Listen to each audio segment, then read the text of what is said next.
پیارے بھائیوں اور عزیز بہنوں، السلام علیکم ورحمۃ اللہ وبرکاتہ۔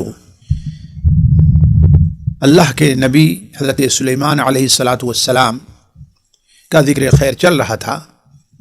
پچھلی مجلس میں حضرت سلیمان علیہ السلام کی نبوت اور یہ کہ اللہ تبارک و تعالیٰ نے انہیں کن خصائص سے نوازا تھا ان کا ذکر چل رہا تھا۔ اسی سلسلے میں ایک بات یہ بھی ہے کہ حضرت سلیمان علیہ السلام کا ایک کام جو نرالا کام رہا ہے وہ یہ رہا ہے کہ حضرت سلیمان علیہ السلام نے بیت المقدس کی تعمیر کی ہے۔ بیت المقدس جو اللہ تبارک و تعالیٰ کا مقدس گھر ہے، بہت سے انبیاء علیہ السلام کا قبلہ رہ چکا ہے۔ اللہ تبارک و تعالیٰ نے صرف اسے ہی مبارک نہیں بنایا بلکہ اس کے ارد گرد کی ساری زمین، بلکہ پورے شام کو اللہ نے مبارک بنایا ہے، جیسے فرمایا کہ بارکنا حولہ۔ یہ وہ فضیلت ہے جو کسی اور جگہ کو حاصل نہیں ہے۔ اللہ تبارک و تعالیٰ نے بیت المقدس کو یہ اہمیت دی ہے کہ اللہ کے رسول صلی اللہ علیہ وسلم کو جب معراج کرائی گئی تو سب سے پہلے آپ کو مکہ مکرمہ یعنی بیت المسجد حرام سے لے کر کے بیت المقدس تک آپ کو اسراء کرائی گئی اور پھر وہاں سے آپ کو معراج پر لے جایا گیا۔ یہ گھر حضرت ابراہیم علیہ السلام نے یا آپ کے کسی بیٹے نے بنایا ہے، اس لیے کہ صحیح بخاری میں حضرت ابو ذر رضی اللہ تعالیٰ عنہ سے مروی ہے، وہ بیان کرتے ہیں کہ میں نے نبی کریم صلی اللہ علیہ وسلم سے پوچھا کہ اے اللہ کے رسول صلی اللہ علیہ وسلم، اس روئے زمین پر سب سے پہلا وہ گھر کون ہے جو بنایا گیا یعنی اللہ کی عبادت کے لیے؟ تو آپ صلی اللہ علیہ وسلم نے فرمایا کہ المسجد الحرام۔ حضرت ابو ذر کہتے ہیں ہم نے پھر پوچھا کہ پھر اس کے بعد کون سا گھر ہے؟ تو آپ نے فرمایا المسجد الاقصی۔ پھر حضرت ابو ذر کہتے ہیں کہ ہم نے کہا اے اللہ کے رسول صلی اللہ علیہ وسلم، اس دونوں کے بناوٹ میں یعنی دونوں کی تعمیر میں کتنا فاصلہ ہے؟ تو آپ صلی اللہ علیہ وسلم نے ارشاد فرمایا کہ 40 سال۔ ظاہر بات ہے 40 سال کا معنی یہ ہے کہ حضرت ابراہیم نے یا آپ کے کسی بیٹے نے اسے بنایا ہے، اس لیے کہ حضرت ابراہیم علیہ السلام اور حضرت سلیمان کے درمیان 40 نہیں بلکہ 1000 سال یا اس سے بھی کہیں زیادہ کا فاصلہ ہوگا۔ البتہ حضرت سلیمان علیہ السلام نے بیت المقدس کو ایک جو شکل دی ہے کہ بیت المقدس کی تعمیر پتھروں سے اور خوبصورت انداز میں اور اس کے ارد گرد لا کر کے شہر بسانا، یہ سارا کام جو کیا ہے وہ حضرت سلیمان علیہ السلام نے کیا ہے، جس کا نام یہود ہیکل دیتے ہیں، اور آج تک اس کے مسجد الاقصی کی جگہ پر اس ہیکل کے تعمیر کرنے کی کوشش کر رہے ہیں۔ اللہ تعالیٰ سے دعا ہے کہ اللہ تعالیٰ ان کی اس کوشش کو کامیاب نہ ہونے دے۔ تو حضرت سلیمان علیہ السلام نے گویا مسجد اقصی کی تعمیر نو کی تھی۔ ہزاروں سال جب سینکڑوں سال گزر چکے تھے تو اس کی دیواریں ظاہر بات پرانی ہو گئی ہوں گی، اس کی تعمیر کی ضرورت تھی، بلکہ اسرائیلی روایات میں سے بات یہ ہے کہ یہ کام تو ان کے والد حضرت داؤد نے شروع کیا تھا، البتہ پورا جو کیا ہے تو سلیمان علیہ السلام نے۔ حضرت سلیمان علیہ السلام جب اس عظیم نعمت سے فارغ ہوئے یعنی بیت اللہ کی تعمیر سے، تو اس وقت انہوں نے اولاً اللہ تبارک و تعالیٰ کا شکر ادا کیا کہ اللہ تبارک و تعالیٰ نے مجھے یہ توفیق بخشی ہے۔ اس کے بعد ایک دعا کی ہے جو دعا ہمارے نبی صلی اللہ علیہ وسلم نے بطور تعریف کے نقل کیا ہے۔ وہ اس موقع پر 3 چیزوں کا سوال کیا تھا۔ 2 چیزیں وہ ایسی تھی جن کا ملنا تو ظاہر ہو گیا کہ سلیمان علیہ السلام کو مل گئی، البتہ ایک چیز وہ ظاہر نہیں ہے، لیکن نبی کریم صلی اللہ علیہ وسلم کا ارشاد ہے کہ میں امید رکھتا ہوں کہ وہ دعا بھی اللہ نے ان کی قبول کر لی ہے۔ وہ حدیث کیا ہے؟ مسند احمد کے اندر، سنن نسائی میں، سنن ابن ماجہ میں اور دیگر کتب حدیث میں حضرت عبداللہ ابن عمر رضی اللہ تعالیٰ عنہما سے مروی ہے کہ نبی کریم صلی اللہ علیہ وسلم نے ارشاد فرمایا، جب حضرت سلیمان علیہ السلام بیت المقدس کی تعمیر سے فارغ ہو گئے تو انہوں نے اللہ تبارک و تعالیٰ سے 3 دعا مانگی تھی، 3 چیزوں کا سوال کیا تھا۔ 2 چیزیں اللہ نے قبول کر لی اور میں امید رکھتا ہوں کہ ان کی تیسری بات بھی اللہ تعالیٰ نے مان لی ہوگی۔ ان کی پہلی دعا یہ تھی کہ انہوں نے یہ دعا کی کہ اے اللہ تبارک و تعالیٰ، ہمیں ایسا ملک عطا کر جو ملک کسی اور کو نہ دیا گیا ہو تو اللہ نے اسے دے دیا۔ اے اللہ تبارک و تعالیٰ، میں جو فیصلہ کروں اس فیصلے کو آپ میں یہ توفیق دے کہ میں کوئی غلط فیصلہ نہ کر سکوں۔ اللہ تبارک و تعالیٰ نے یہ بھی ان کو مان لیا، اور ان کے فیصلے آپ نے بہت سے دیکھے ہوں گے۔ البتہ جو تیسری بات تھی وہ ہمارے اور آپ کے فائدے کے لیے ہے. اللہ تبارک و تعالیٰ یہ توفیق دے کہ ہم اور آپ بھی وہ کام کر سکیں. کہتے ہیں سلیمان علیہ السلام نے دعا کی کہ اے اللہ تبارک و تعالیٰ جو شخص بھی اپنے گھر سے نکلے اور اس مسجد میں آ کر کے نماز پڑھنا چاہے یعنی بیت المقدس میں، تو اے اللہ تبارک و تعالیٰ اس کو اس کے گناہوں سے اس طریقے سے پاک صاف کر دیجئے گا کہ گویا اس کی ماں نے اسے ابھی جنا ہے. یعنی سمجھے بات کو، جو شخص بھی اپنے گھر سے اس مسجد کا ارادہ کرتا ہے، آپ نے شرط نہیں لگائی دور سے سفر کر کے جائے یا قریب سے آئے، نہیں، جو بھی اپنے گھر سے نکل کر کے اس مسجد میں نماز پڑھنے کے لیے آتا ہے تو اے اللہ تبارک و تعالی اس کو اس کے گناہوں سے اس طریقے سے پاک صاف کر دیجیے گا کہ گویا اس کی ماں نے اسے ابھی جنا ہے. تو نبی صلی اللہ علیہ وسلم بیان فرماتے ہیں کہ مجھے امید ہے کہ اللہ تبارک و تعالی نے حضرت سلیمان علیہ السلام کی اس دعا کو بھی قبول کر لیا ہوگا. اسی لیے ہر مسلمان کے اوپر یہ چیز اس کے لیے مشروع ہے کہ وہ موقع ملے تو اس گھر کی زیارت کے لیے ضرور جائے. اللہ تبارک و تعالی نے آج اس گھر کو جو ظالموں کے قبضے میں رکھا ہے، اللہ تعالیٰ اسے نجات دے کہ ہم لوگوں کو بھی وہاں پہنچنے کا موقع مل جائے. اس گھر کا ذکر آ گیا تو اس کی عظمت سے متعلق میں آپ کے سامنے نبی کریم صلی اللہ علیہ وسلم کی ایک حدیث جو مستدرک حاکم میں اور امام طبرانی رحمہ اللہ کی معجم الاوسط کے اندر حضرت ابو ذر رضی اللہ تعالیٰ عنہ سے مروی ہے، وہ میں ذکر کر دینا چاہتا ہوں. آپ صلی اللہ علیہ وسلم نے کے سامنے صحابہ کرام بیٹھے ہوئے تھے جن میں حضرت ابو ذر ہیں اور دیگر صحابہ ہیں. تو آپس میں یہ بات کرنے لگے کہ کون سی مسجد کو زیادہ فضیلت حاصل ہے، آیا مسجد اقصی کو یا ہمارے نبی صلی اللہ علیہ وسلم کی اس مسجد کو یعنی مسجد نبوی کو. تو صحابہ کرام یہ آپس میں گفتگو کر رہے تھے کہ نبی کریم صلی اللہ علیہ وسلم نے ارشاد فرمایا کہ میری اس مسجد میں نماز پڑھنا بیت المقدس میں پڑھی گئی 4 نمازوں سے بہتر ہے. میری اس مسجد میں نماز پڑھنا مسجد اقصی میں پڑھی گئی 4 نمازوں سے بہتر ہے. اس کا مطلب کیا ہوا کہ اس مسجد کے اندر نماز پڑھنا دیگر مسجدیں جو دنیا کی پائی جا رہی ہیں، مسجد نبوی اور مسجد اقصی کو چھوڑ کر کے گویا 250 نمازوں کا ثواب ملتا ہے. اس لیے کہ مسجد نبوی میں 1000 نماز کا ثواب ہے. بعض باتیں ایسی آئی ہیں جن میں 500 نمازوں کا ذکر ملتا ہے، لیکن یہ حدیث صحت کو زیادہ پہنچتی ہے جس میں آپ نے فرمایا کہ اس مسجد میں نماز پڑھنا وہ دیگر مسجدوں کے مقابلے میں 4 یعنی مسجد اقصی کے مقابلے میں 4 نمازوں کا ثواب زیادہ ہے. اس طریقے سے گویا مسجد اقصی میں دیگر مسجدوں کے مقابلے میں 250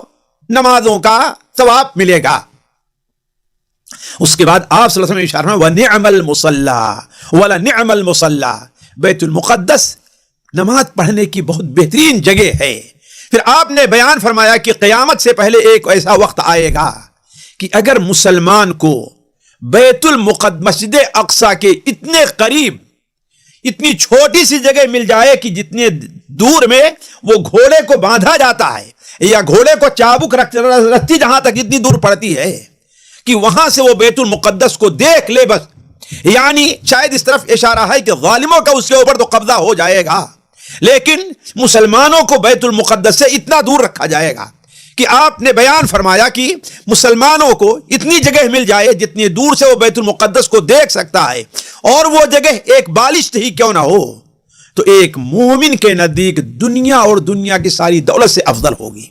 تو کہنے کا مطلب بیت المقدس کا ذکر آ گیا تھا، اس لیے ہم نے اس سے متعلق ایک حدیث آپ کے سامنے رکھ دی. تو حضرت سلیمان علیہ السلام کے کارناموں میں سے ایک کارنامہ یہ بھی رہا ہے کہ انہوں نے بیت المقدس کی نئے انداز میں اور نئے طریقے سے تعمیر کی ہے. ساتھیوں، حضرت سلیمان علیہ السلام کا جہاں تک ان کی زندگی سے ایک اور واقعہ بڑا مشہور ہے، قرآن مجید میں اللہ تعالیٰ نے اسے بڑی تفصیل کے ساتھ رکھا ہے. کل ہم نے اس طرف اشارہ کیا تھا، ہم نے آپ کے سامنے یہ بات رکھی تھی کہ حضرت سلیمان علیہ السلام کو اللہ تبارک و تعالیٰ نے صرف انسانوں پر حکومت نہیں دی تھی بلکہ انسانوں پر اور جنوں پر، اور صرف انسان اور جنوں پر نہیں بلکہ حضرت سلیمان علیہ السلام کی حکومت کس پر تھی؟ چڑیوں کے اوپر تھی. اور جب وہ اپنا لشکر لے کر کے نکلا کرتے تھے تو ایک طرف انسانوں کا لشکر جا رہا ہے، ایک طرف جنوں کا لشکر چلتا تھا، اور انہی کے اوپر سایہ کیے ہوئے پرندوں کا بھی لشکر چلتا رہتا تھا. تو ایک بار حضرت سلیمان علیہ السلام دربار ان کا جمع ہوا تھا.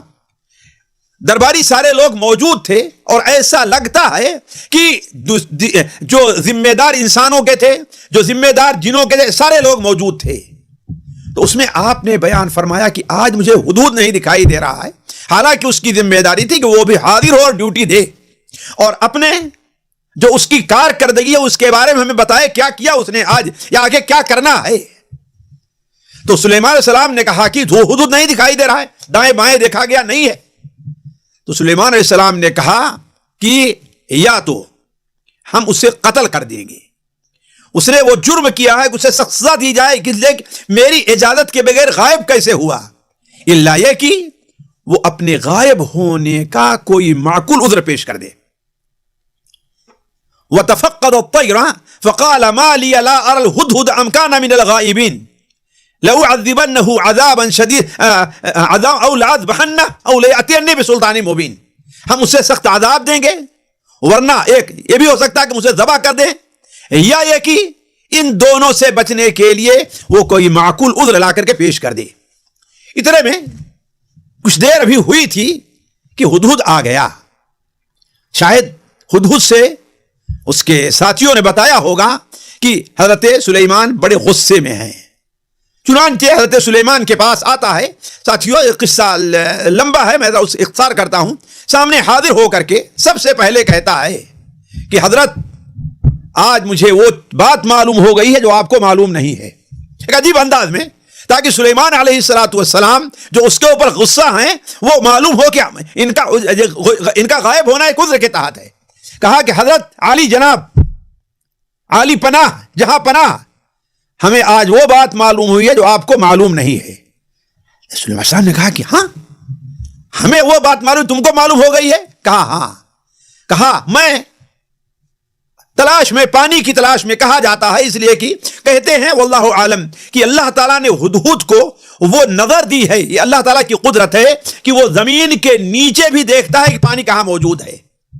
اور یہ بات کوئی باعث تعجب نہیں ہونی چاہیے، ہم اور آپ ہیں اندھیرے میں نہیں دیکھ پاتے ہیں، لیکن بلی ہے،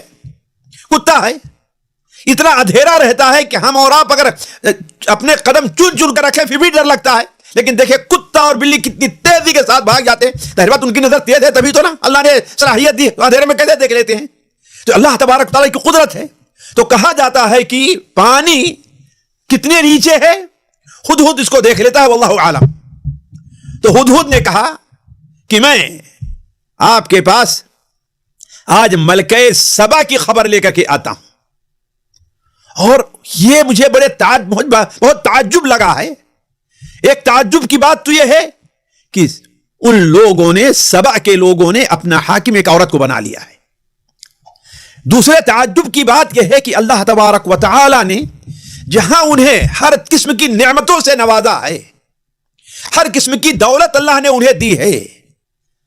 اس کے باوجود وہ اللہ تبارک و تعالیٰ کے شکر گزار نہیں ہیں، بلکہ وہ اللہ تبارک و تعالیٰ کو چھوڑ کر کے سورج کی پوجا کرتے ہیں۔ اور اس سے بھی تعجب کی بات یہ ہے کہ انہیں کوئی احساس نہیں ہے کہ ہم غلطی کے اوپر ہیں۔ شیطان نے ان کے اس کام کو بہت مزین اور اچھا کر کے پیش کیا ہے، جیسے آج کل ہیں لوگ، اگر اللہ انہیں مالی ترقی دے رہا ہے تو ہاں فلاں بابا کی طرف سے ہے، مالی اللہ صحت دے رہا ہے تو فلاں کی وجہ سے ہم کو ملی ہے، یعنی جس طریقے سے شیطان انہیں دھوکے میں رکھا ہے ایسے اللہ نے اس قوم کو بھی دھوکے میں رکھا۔ کہا یہی نہیں، وہ لوگ اللہ تبارک و تعالیٰ کو چھوڑ کر کے سورج کو سجدہ کرتے ہیں۔ عجیب بات یہ ہے کہ جس اللہ نے سورج کو پیدا کیا، ان کے لیے بارش نازل کی، ان کے لیے دانا اگائے،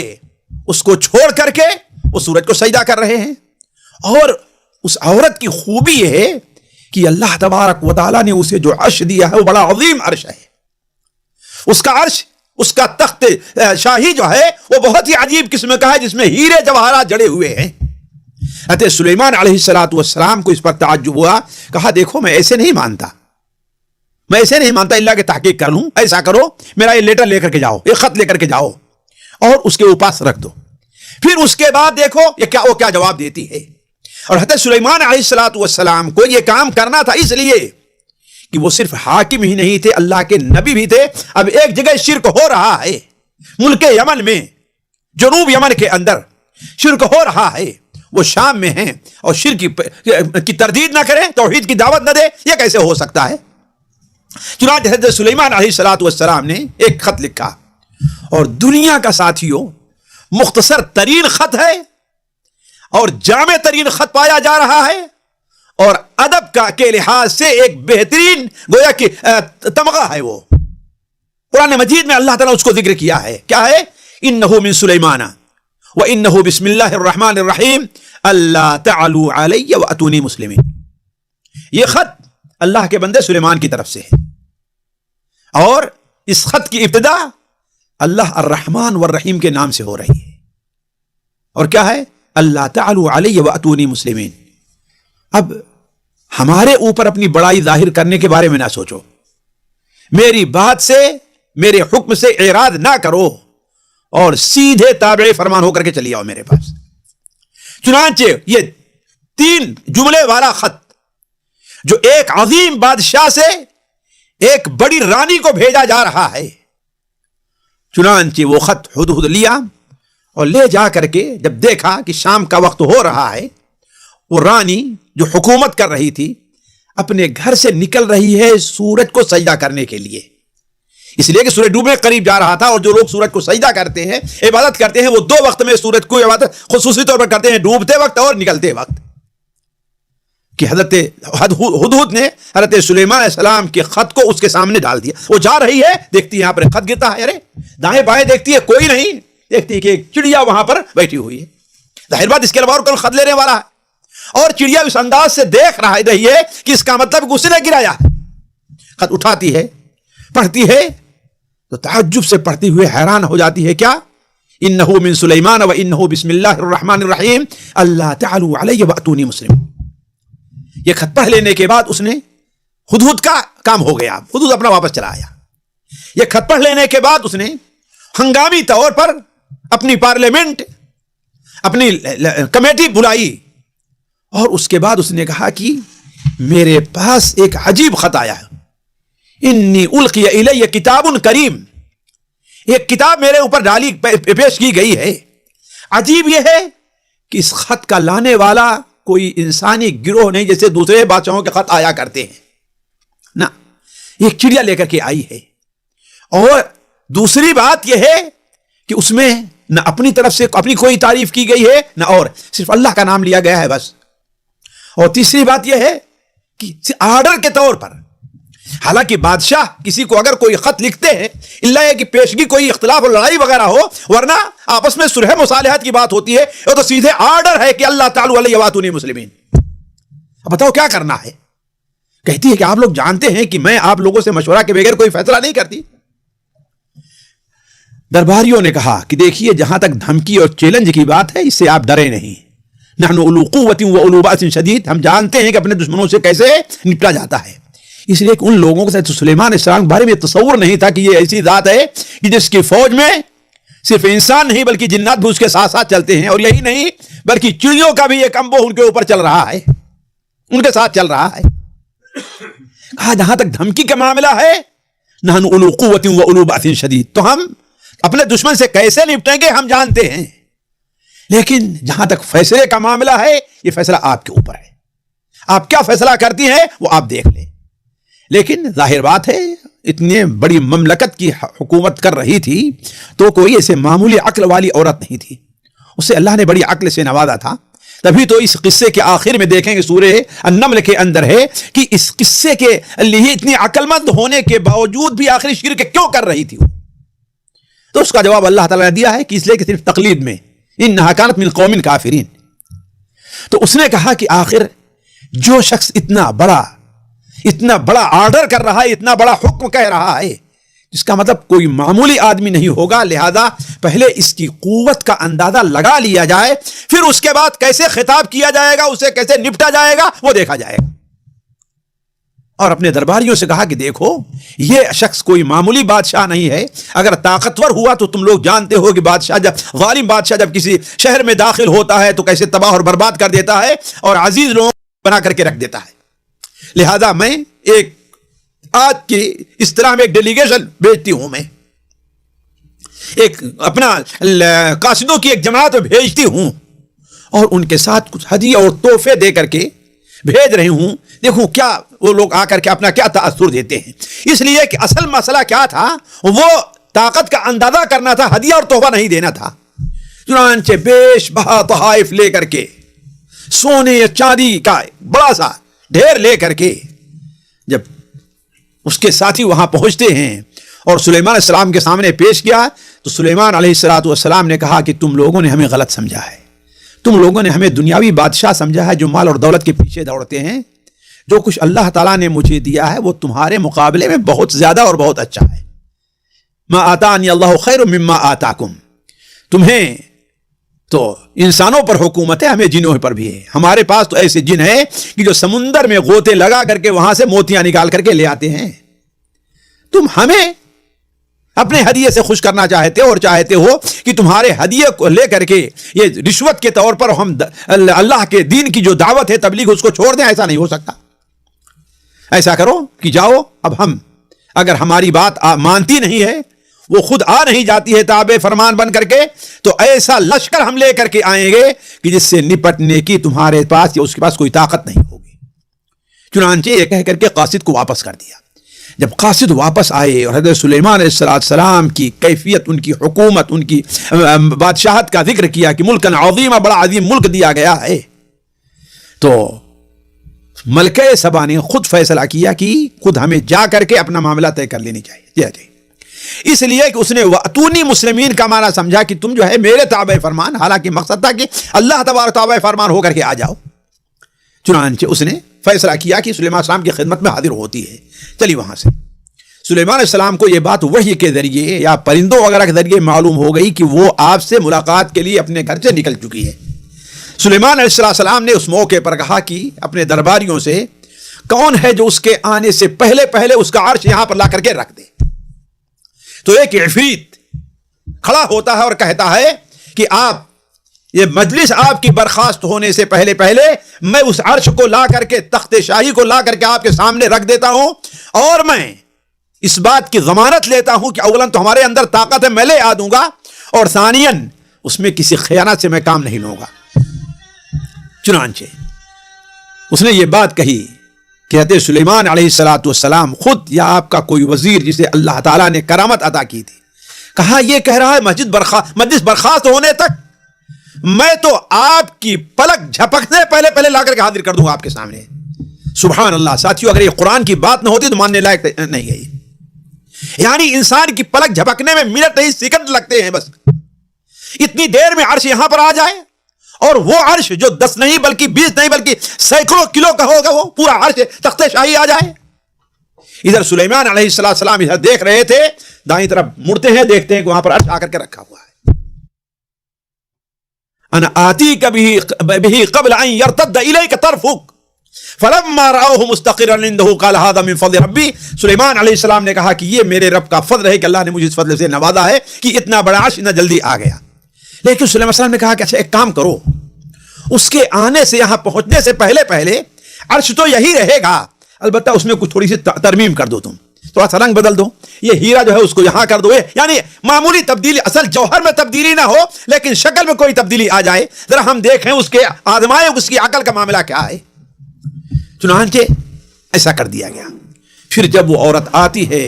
اور سلیمان علیہ السلام کے سامنے کھڑی ہوتی ہے، اور سلیمان علیہ السلام نے اسے کہا کہ چلو اس پر بیٹھو، اور پوچھا کہ اہکذا عرشکی، یہی تیرا تخت ہے؟ ظاہر بات وہ سمجھدار عورت تھی، سمجھ تو گئی کہ یہ میرا ہی تخت ہے، لیکن سیاسی بیان دے کر کہتی ہے کأنہ ہو، شاید یہ وہی ہے۔ یہ نہیں کہا بالکل کہ ہاں وہی ہے نا، کہا کأنہ ہو، اور کہا آپ پریشان کیوں ہو رہے ہیں؟ وَأُوتِينَا الْعِلْمَ مِنْ قَبْلِهِ وَكُنَّا مُسْلِمِينَ، آپ کی یہ جو صلاحیات ہیں، آپ کی اندر جو طاقت ہے، اس کی خبر مجھے پہلے معلوم ہو گئی تھی، اور میں آپ کے سامنے مسلمان بن کر کے حاضر ہو رہی ہوں۔ حضرت سلیمان علیہ السلام نے اس کے اوپر ایک اور اثر ڈالنے کے لیے اس سے کہا چلو اچھا چلتے ہیں، شاہی محل میں چلتے ہیں۔ شاہی محل حضرت سلیمان علیہ السلام نے اس طریقے سے بنوایا تھا جسے شیش محل کیجئے، اور اس کا فرش جو بنوایا تھا وہ یہ تھا کہ نیچے تو حوض بنایا تھا پانی کی، جس میں مچھلیاں چل رہی ہیں، یہ جانور ہیں، اور اس کے اوپر شیشہ، اتنی خوبصورتی کے ساتھ بچھا دیا تھا کہ پہلی نظر میں کسی کو محسوس نہ ہو کہ ہاں یہ شیشہ ہے. اور ہم جیسا ایک عام آدمی جو ان چیزوں کو دیکھا نہیں وہ دھوکہ کھا جائے تو ایک بات ہے، لیکن ملکہ سبا دھوکہ کھا جائے یہ تعجب کی چیز ہے. تو سلیمان علیہ السلام تو جانے لگے، لیکن اس نے کہا کہ یہ تو پانی ہے. اس نے اپنے کپڑے اٹھائے یہاں تک کہ اس کی پنڈلی ظاہر ہو گئی. تو سلیمان علیہ السلام ہنسنے لگے، کہا کہ انہ صرح ممرد من قواریر، یہ بنا تو ہے لیکن اس کے اوپر شیشے سے اس کو ڈھانک دیا گیا ہے. اب یہ دیکھ لینا تھا کہ فوراً اس کی زبان سے نکلتا ہے میں اب سلیمان علیہ السلام جس پر ایمان لے آ رہے ہیں اسی رب کے اوپر میں بھی ابھی ایمان لے آتی ہوں. تو علی کل حال حضرت سلیمان علیہ السلام کی زندگی میں یہ ایک واقعہ پیش آیا. علی کل حال قصے کو مختصر کرتے ہوئے یہ کہ حضرت سلیمان علیہ السلام نے جب بیت المقدس کی تعمیر سے فارغ ہو گئے اور ان کی مملکت صرف جزیرے اپنے باپ کے حدود میں نہیں بلکہ اس سے آگے بڑھ کر کے یمن بھی ان کی حدود میں شامل ہو گیا، تو ظاہر بات جانتے ہیں کہ یہ دنیا کسی انسان کے لیے ہمیشہ رہنے کے لیے ان کی وفات کا وقت آ گیا. لیکن ان کی وفات کا وقت بھی عام نبیوں کے مقابلے بڑا دلچسپ اور عجیب ہے. وہ کیسے رہا ساتھیوں؟ سورہ سبا کے اندر اللہ تبارک و تعالی نے اس سے متعلق اللہ تبارک و تعالی نے فرمایا ہے فلما قضینا علیہ الموت ما دلهم على موته الا دابۃ الارض تاکل من سأته فلما خر تبینت الجن ان لو كانوا يعلمون الغیب ما لبثوا في العذاب المہین. یعنی اللہ تعالیٰ فرماتا ہے جب ہم نے ان کے اوپر موت کا فیصلہ کیا تو ان کی موت کا علم جنوں کو نہیں ہو سکا. جنوں کو کیسے ہوا ہے؟ جب جس چھڑی پر ٹیک لگائے ہوئے تھے اسے دمک نے کھا لیا اور وہ ٹوٹی ہے، تو جب سلیمان علیہ السلام گر پڑے ہیں تب جنوں کو ان کے سلیمان سے وفات کا علم ہوا ہے. مختلف واقعہ کیا ہے ساتھیوں؟ حضرت سلیمان علیہ السلام نے جنوں کو کی تعمیر یا کسی سخت مشکل کام پر لگایا اور اس کی نگرانی خود کرتے تھے. ادھر جن جب دیکھتے کہ سلیمان علیہ السلام اگر موجود نہیں ہیں تو کوتاہیاں کرنا شروع کرتے، لہذا سلیمان علیہ السلام ان تمام چیزوں کی نگرانی بہت خود کیا کرتے تھے. چنانچہ ایک کام پر لگایا اور کام بہت مشقت کا بڑی سختی کا تھا اور اس کی نگرانی کرنے کے لیے معلوم نہیں اس طریقے سے بیٹھے اور چھڑی کو اسے پکڑ لیا یا کہ کھڑے تھے اور چھڑی کو ٹیک لگا لیے. اسی حال میں اللہ تبارک و تعالیٰ نے ان کی روح پر پرواز کر لی اور وہ کھڑے ہوئے